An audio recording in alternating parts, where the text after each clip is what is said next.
thank you for making the time to come to this talk. It's always very difficult to prepare this kind of talks because when you have something technical to do, then you can do it. But when you have to explain something to an audience that is not very familiar with the ideas, then that's always much more difficult.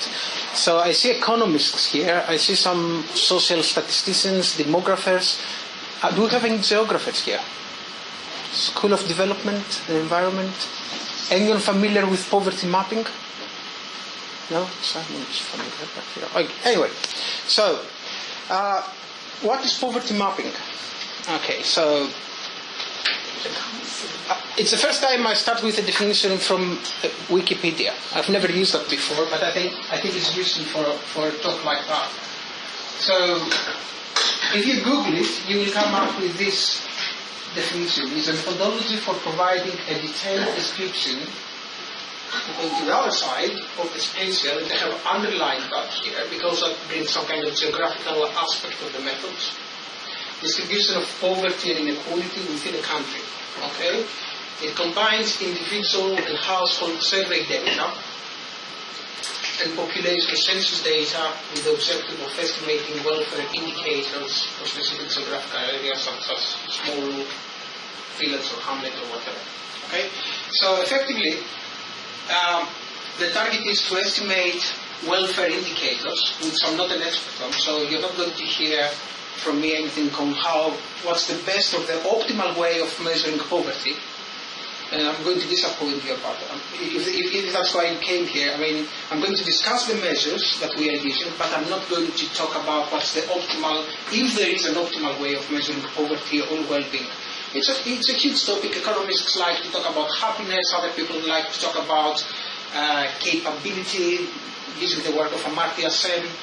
I'm more into the estimation of these welfare indicators. So an economist comes to us and says, we want to estimate a welfare indicator in a small area.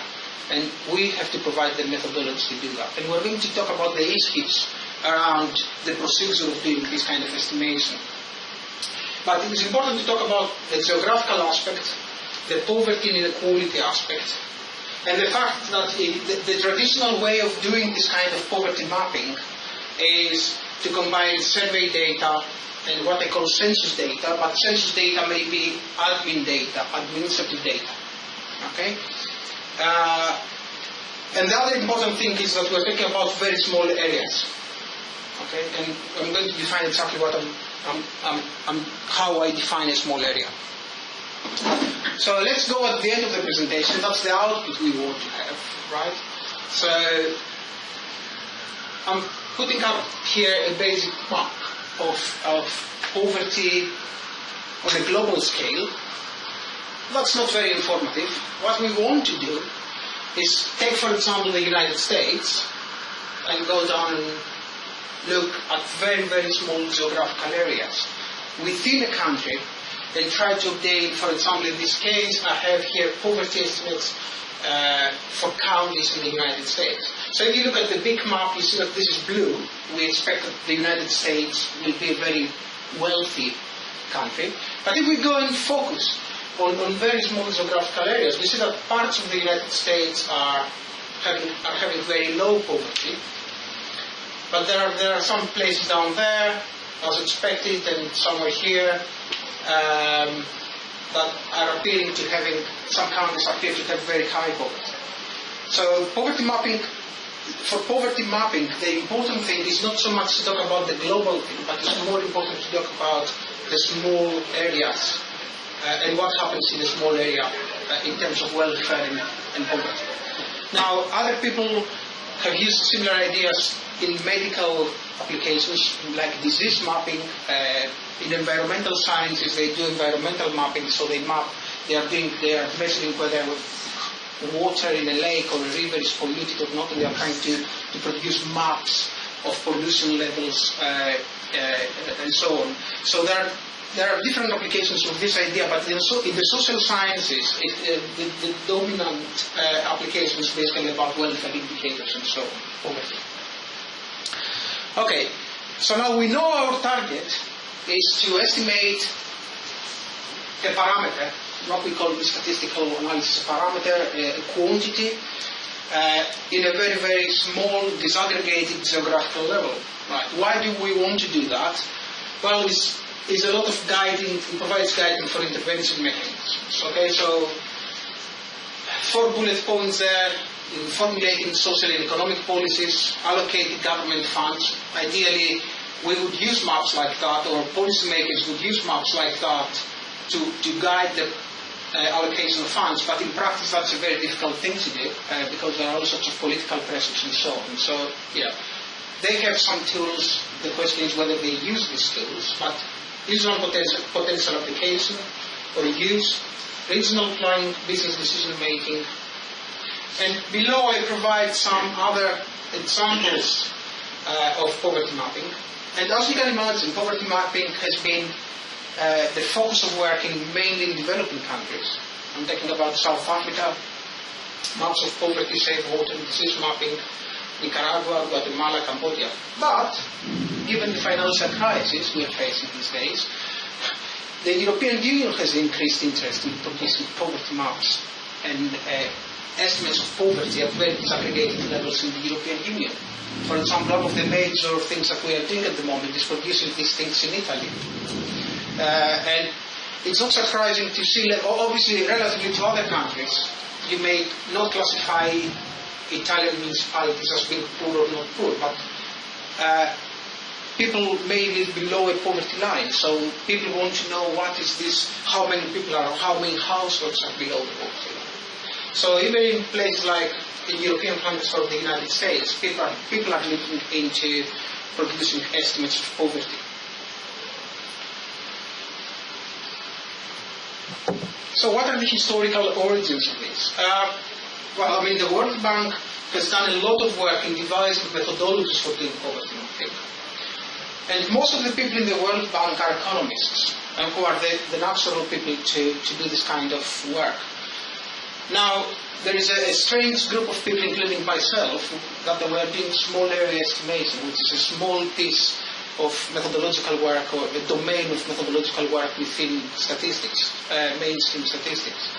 But effectively, we are trying to do the same using slightly different methods. And the last 4 or 5 years, these econometricians and the small area people have come together and say, let's see, how we can do that optimally and review our methods of doing poverty mapping.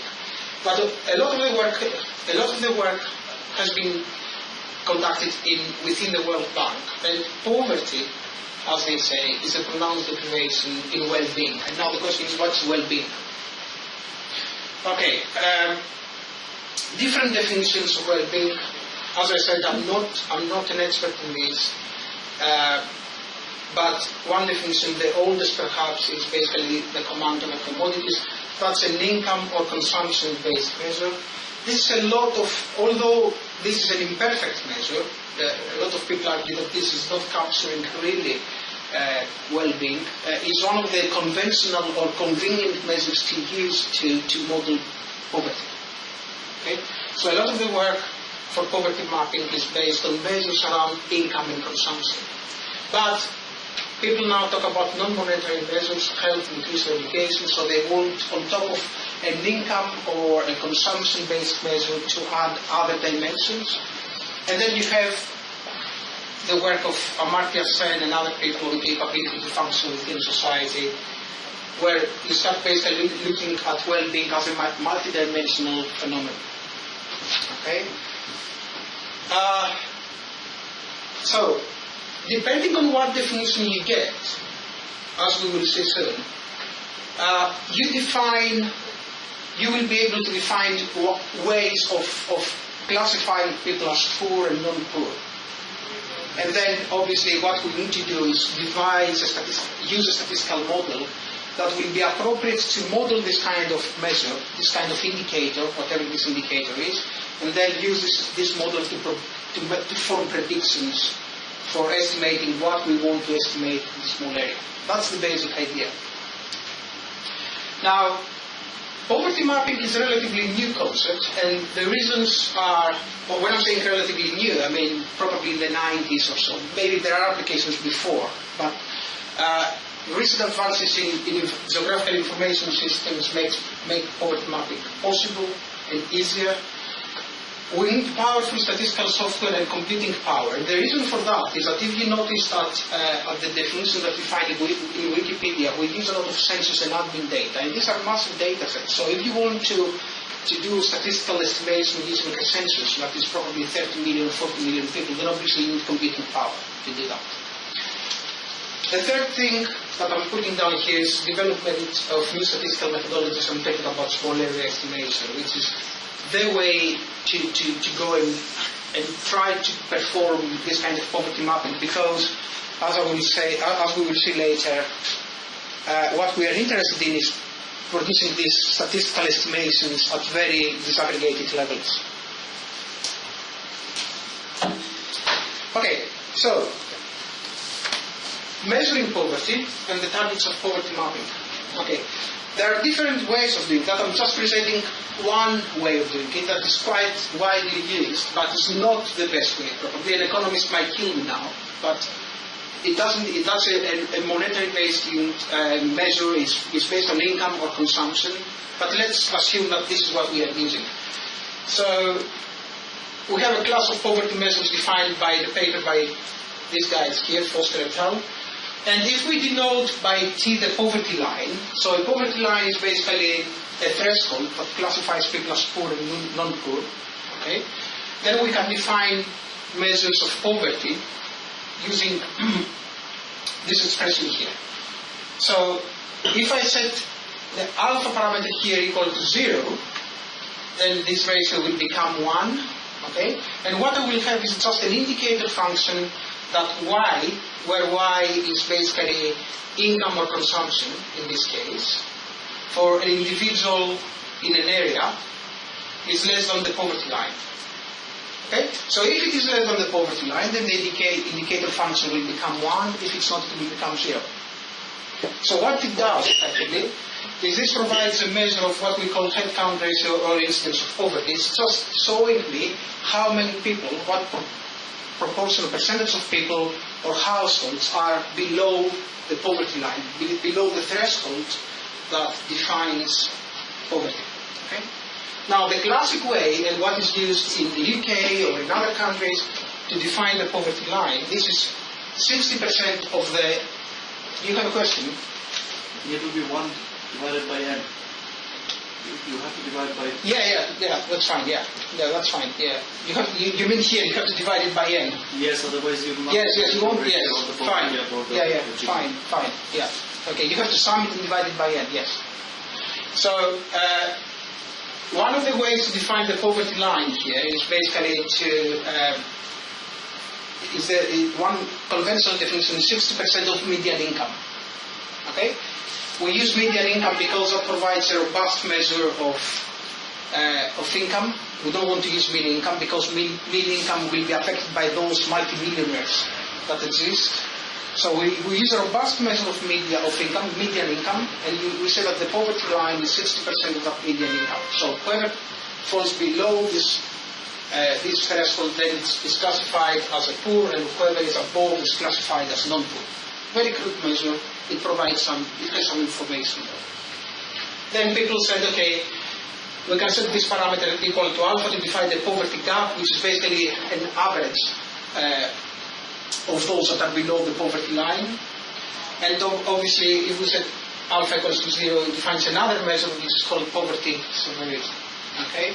So, and that's a way that takes into account how much below the poverty line you are. Whereas this here, it weights equally all those that are below the poverty line.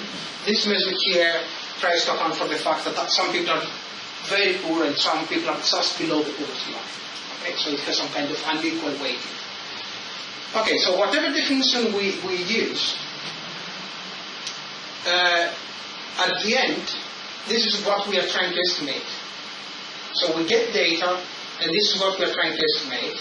And we are trying to estimate it, as I say here, you see the subscript here, it refers to an area. We are trying to get an estimate of that, a number, for each of the small areas that we have in our data set. Okay, and then mapping this will produce our results. So poverty mapping and small area estimation, how do we do that? Okay. Target geographies of poverty mapping, villages, lower, middle, super output areas for you that are familiar with the UK geographies, municipalities, more traditional geography in continental Europe. In general, this is something very small. Okay? Now, at the beginning, I used the definition of the data that we use in poverty mapping. I talked about survey data. So you may have a survey data set that measures income or consumption or anything else with any other income-based measure that you can use to define poverty. The problem is that this survey has been designed to provide estimates for large populations. Right? So if you want to estimate the national income, that's fine, perhaps. If you want to estimate the income in different regions in the UK, that's probably fine. But if you want to estimate income or poverty as a result for lower and middle super output areas, that's not fine. Because you have zero sample sizes. You don't have sample size, or you have very, very small sample sizes in those small areas. So, estimates of smaller populations are highly important because that's what we are aiming at. We are not aiming at estimating something at a national scale or a sub-national scale. We are aiming at estimating something at very low levels. And so direct estimates, which are estimates that are using only area-specific data, cannot be produced because they will be highly unstable. So imagine trying to estimate a mean with two data observations. It will have a huge variance. 3 data observation. It will have a huge variance. Okay? So, small area estimation is concerned with the development of procedures for producing efficient, by efficient I mean more precise estimates than the direct estimates. So we are trying to get a number that will have smaller variance than the variance that we obtain from a direct estimate. Okay? For domains that are planned or unplanned, and by planned or unplanned domains I mean that in some cases you plan, when you design a new survey, then you know the geographies probably that you want to select samples from. And you make sure that you stratify or you cluster your sample according to these geographies. Now you do the survey, and then someone from another government department comes and says, well, I'm not interested in this area, I'm interested in this area. But perhaps in the area of interest now you have very, very small sample sizes or zero sample sizes. Okay? So we are interested in making estimations for planned or unplanned domains with small or zero sample sizes. So that's the idea. Okay. So you see that poverty mapping effectively is an application of small area estimation, because by definition, when we are talking about poverty mapping, we will be talking about very small areas. We will be talking about very small sample sizes. So we cannot use the direct estimates of the survey data.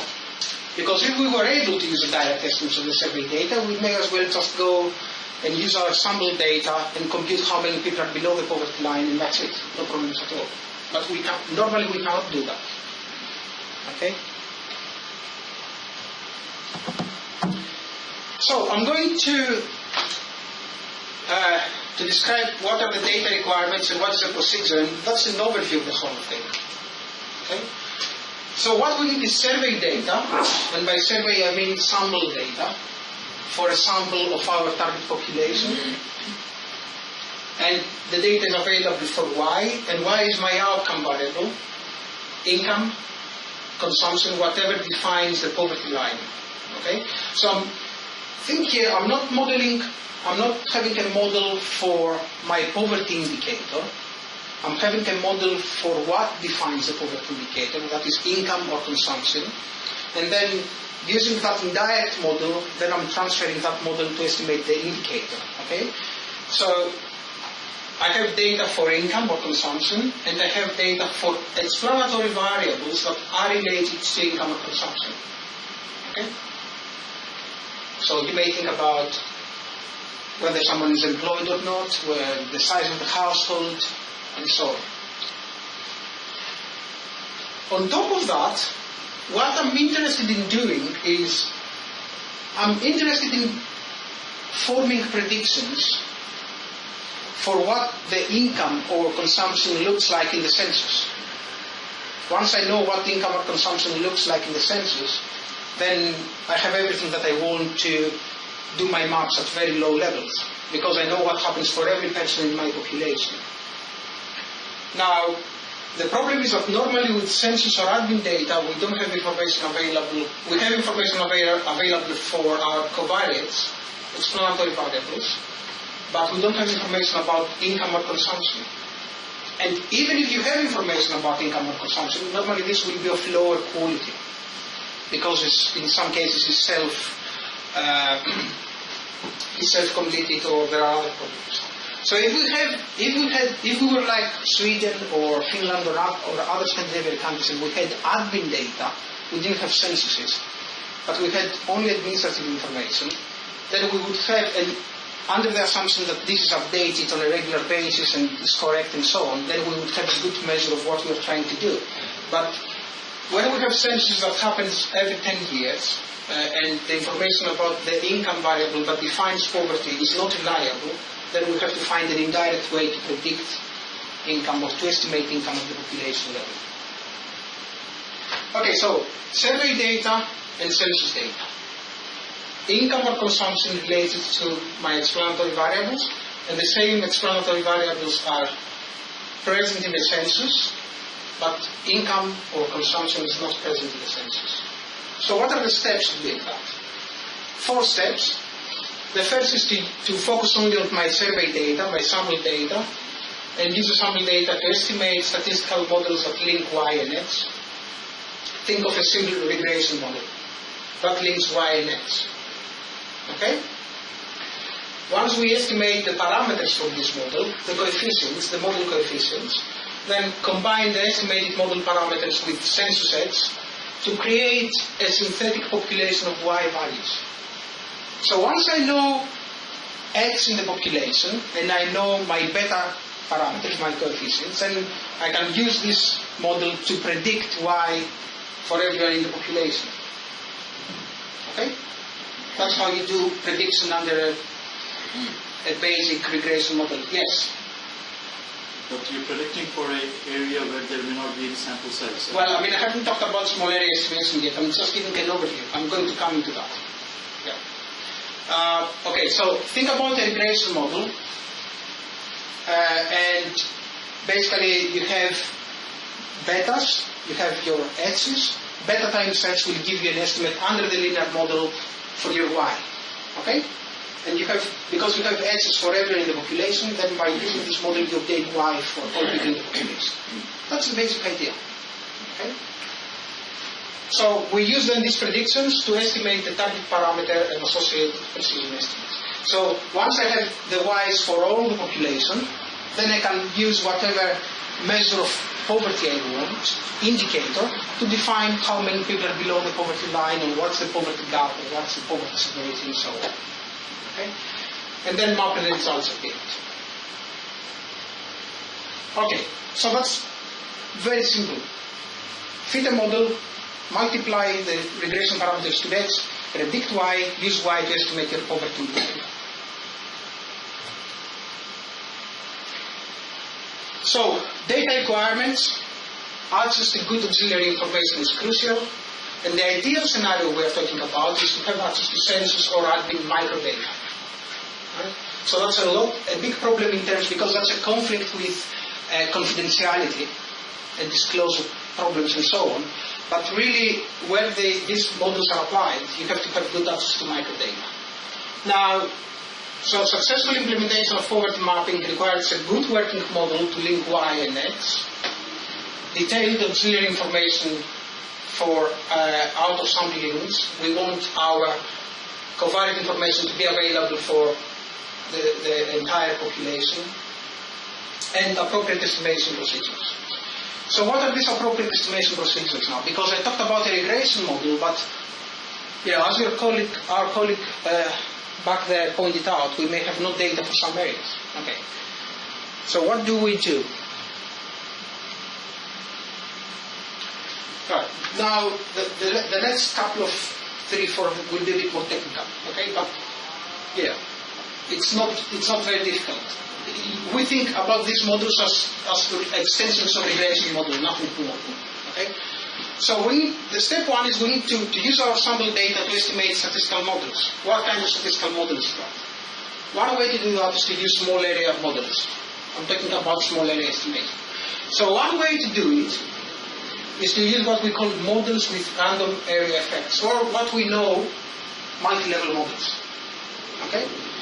So here is your model. You get y here equals to your classic regression parameters plus a random effect for an area plus a level 1 error term. Okay? Now, why this model is good, or why this model is going to perform well when we have very, very small sample sizes, because we suffer from the very small sample sizes. This is because to estimate this model, you don't only use the data from a small area, but you use data from all areas. So that's the concept of borrowing strength over space. Okay?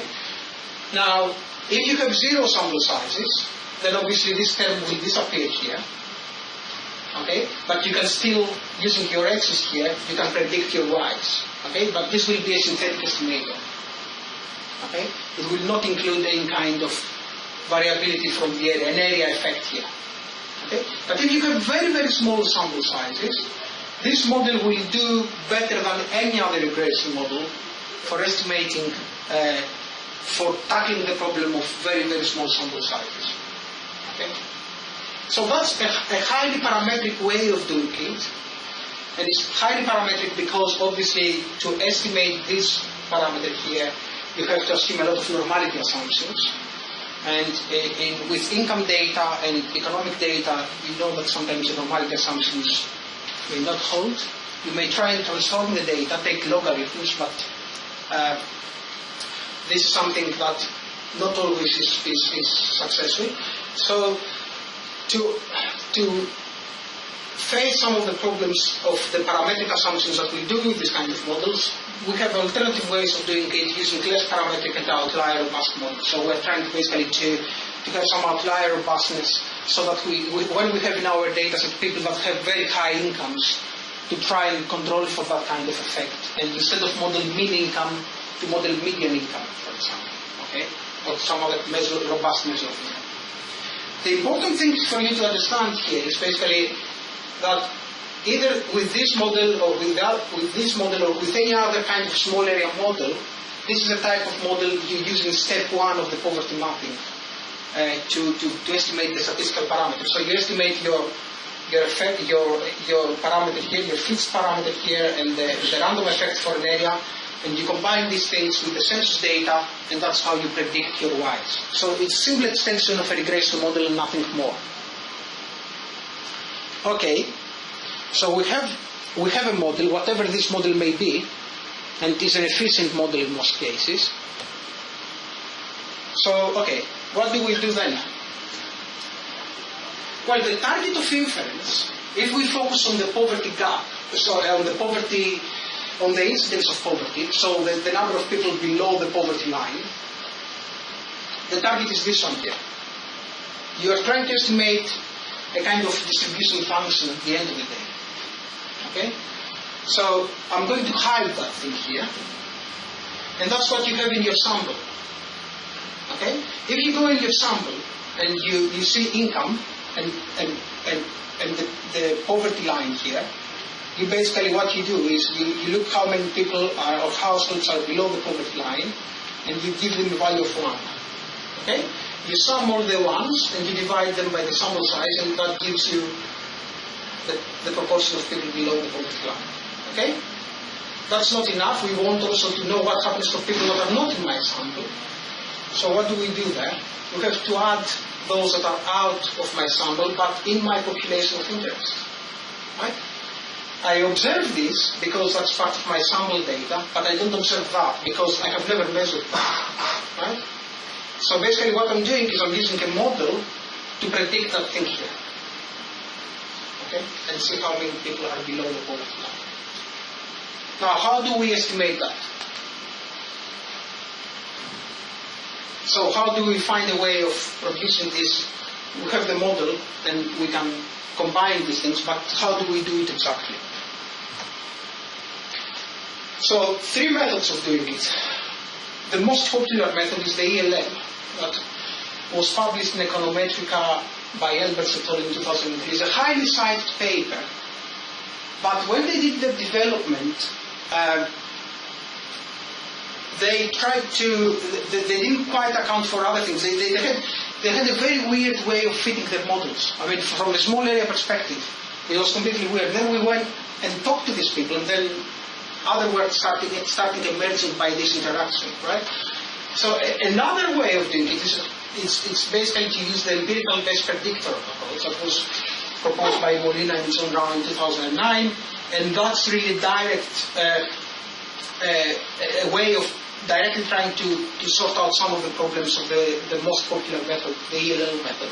And we have also some semi-parametric and robust ways of doing it that I have been working on for a long time.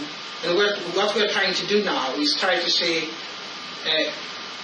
if this is a highly parametric approach, they assume normality and so on, if the normality assumptions fail, what do you lose by still assuming normality?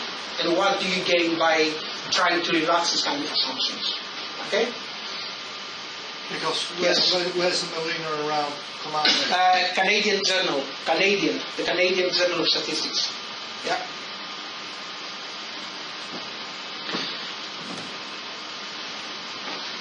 Okay. The ELL approach, which is the World Bank approach method, assumes a linear model with random area effects. This is the multi-level model I described when I started to describe in more detail models. Okay? So what you do is you fit the model with random effects, cluster random effects, on the transformed y, transformed income. And normally the usual transformation you use of there is a logarithm. So these guys are aware of the potential problems that you may have with high income earners in a data set. So they say, okay, let's go and logarithm the data.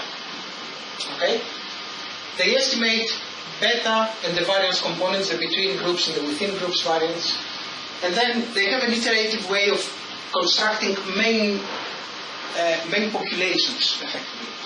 So that's like a micro-simulation type thing. You construct main synthetic populations by generating data from the model. Okay? And you do that using a bootstrap.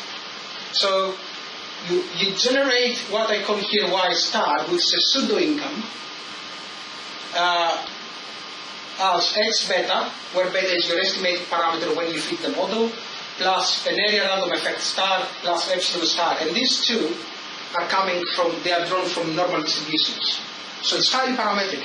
You draw a random variable from a normal distribution. Okay? So you replicate this process many times. It's like a bootstrap. You replicate it for 1,000 times, 10,000 times, and so on, and you create 10,000 censuses, effectively. Okay? So if you have the United Kingdom and you have 60 million people, let's say, or 30 million households, you have to replicate effectively 10,000 pseudo-censuses, each of 30 million people, effectively. And each time you do that, you basically estimate what is your target of inference, which is basically the poverty indicator. And then you average the results and you obtain standard errors and so on. Okay? Now there are a couple of problems with these things, and I don't have time to go in, but effectively, as we will see in just the following method, which is basically the Molina and Rao method. Molina and Rao said that the World Bank method is missing a part, okay, which makes the method quite inefficient. So, and the part that is missing is this one here. They need to account for the random effects of the area before you generate the bootstraps. Okay? You don't need to worry about that too much. What has been shown in this paper, and if you have an interest, I can give you the link for this paper, is that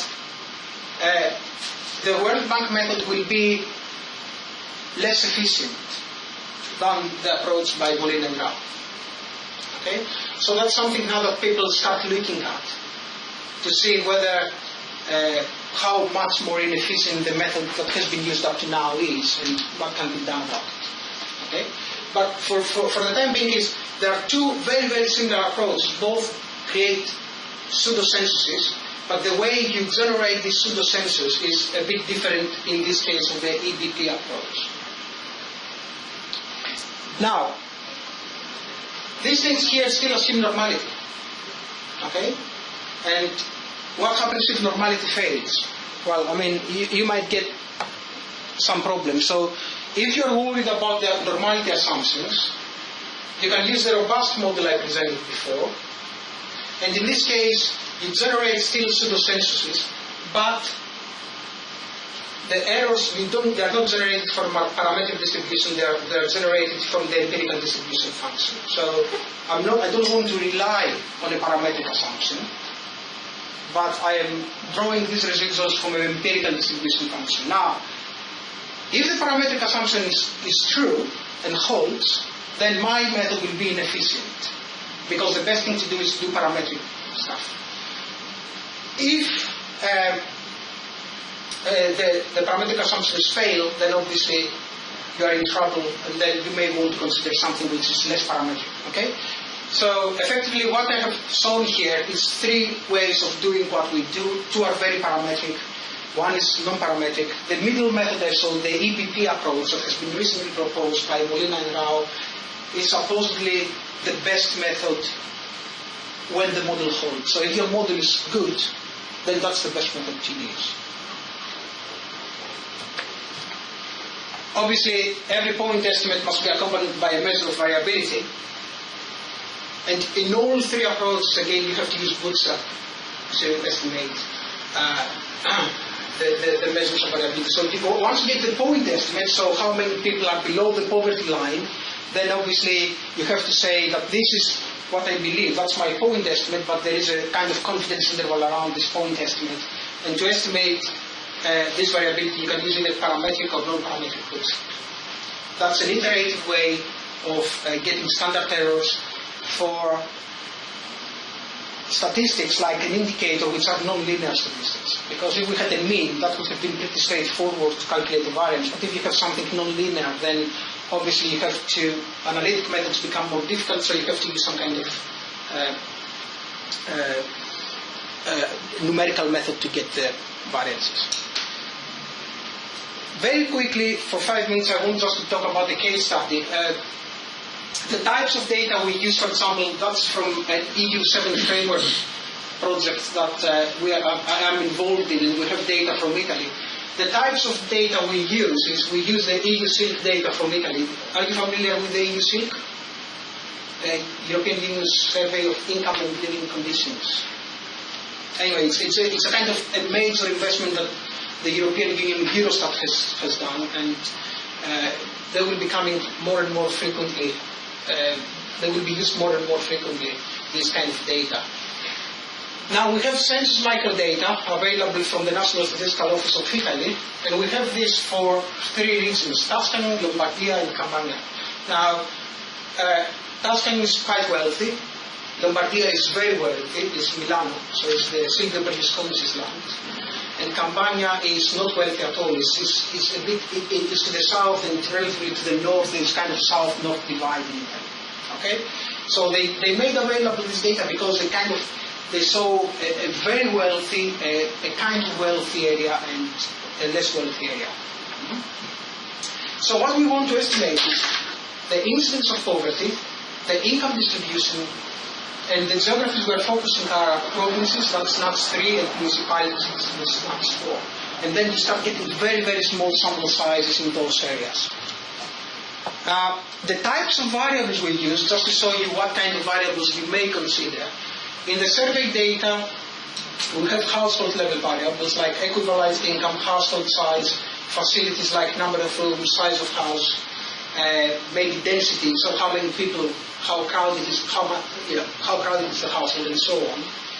We have also the head of household variables like gender, age, marital status, ethnicity, education, employment status, and so on. All of these variables are highly correlated with the probability of having lower or higher income.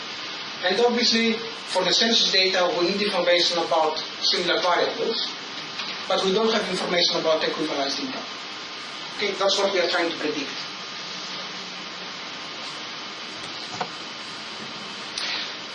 Don't worry about that. I don't want to focus on the model diagnostics at all. I just want to show you what happens when you do this kind of application. So the left map there is mean income.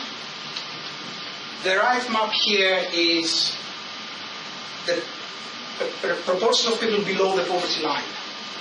Okay? So you see that this white part here is basically 10% to 12% below the poverty line, and when you go to the brown, is about between 18% and 44%. Okay? So, if you focus, for example, I mean, you can see what happens. I mean, if you focus on mean income here, which is known, it's not a very good measure because obviously the mean income will be affected by those people that have very, very, very high incomes. And you look, for example, at which area shall we pick? Let's pick Lake Como. It's up there. So if you look at the mean income of these people, they have between 18,000 and 19,000 euros equivalent income. Okay. If you look at the poverty, they have a poverty between 0.15 and 0.19 almost. Okay. Now, what may be happening up there is that perhaps in this area you have some people that have quite high incomes, which drag the mean up, quite high up. But still there is a group of people that are below the poverty line. So you can start getting a feel about the kind of inequality you may be facing in this kind of, using this kind of maps. Now, and the same you can see here, for example, in Pavia. This is one of the areas that is at the top end of earners for Lombardia, for this particular part of Italy. But when you focus down there, there are still basically, so if you look at this, you say that's a very wealthy area. Okay? But if you look at this, then you're still getting about 13-14% of people below the poverty line. Okay? And obviously you can put other things up there and other maps to indicate what happens in terms of inequality. The same you can say about Tuscany. I don't want to focus too much on this. And you can see the maps are on the same scale, so you can see what happens when you go down to the south. So this is the same scale I used to plot the Milano area. Right? So you see that everything here is brown. So people in all regions have incomes between 12,000 and 16,000, when in contrast, what was happening up there is a totally different picture. So immediately you can also depict differences between areas, but also differences in the poverty between areas. Again, you can see you have a uniform thing up there. Most people are above 18-19% of poverty. Okay? Some information that you may have interest. If you want to read more about these things, there are two projects that are funded by the European Union. The sample project, which is what I'm involved with, but there's another one which is called the AMELI project. And AMELI stands for Advanced Methodology for Liking Indicators. Liking indicators are indicators for measuring welfare and so on. So there is a lot of information about what these projects are about, which is basically to develop inequality and poverty indicators. So there are economists there who are looking at different ways of measuring poverty. They use fuzzy sets, they use multidimensional poverty indicators and so on. And there is a group which I am working with, which is basically looking at to develop models for estimating the indicators and the corresponding variance and so on. So perform the small area part. Don't worry too much about it. What we are looking at the moment, in terms of the models that we are using in order to try and improve the efficiency and the accuracy of the estimates at very small levels, basically we're looking at robust methods. We're looking at methods for taking into account the spatial position of the area, because you may assume, I have now started working with people in Mexico, and what they have is a fantastic data set where they have information for the longitude, the latitude, and the altitude of the place. So they say that altitude is very important because mountainous areas are poorer than non-mountainous areas. And taking this into account into the modeling is going to give you more power in terms of predicting what you want to predict. Software development, we are writing R functions, which is open source. So if you want to apply these methods, if you have censuses and admin data, and you want to apply any of these models, we have now developed functions that are available to anyone. You don't have to pay. You just take the function and you run it. Okay? So we are still testing the software, but if you have an interest in that, then you can use software to do that. Poverty mapping with fuzzy set measures and multidimensional models. The economists and the social scientists accuse people, statisticians, that they are using too simplistic measures. What we are saying is that we're looking at other measures that are basically multidimensional, and to see whether that will produce a different picture of welfare at small areas. So that's something that people have an interest in.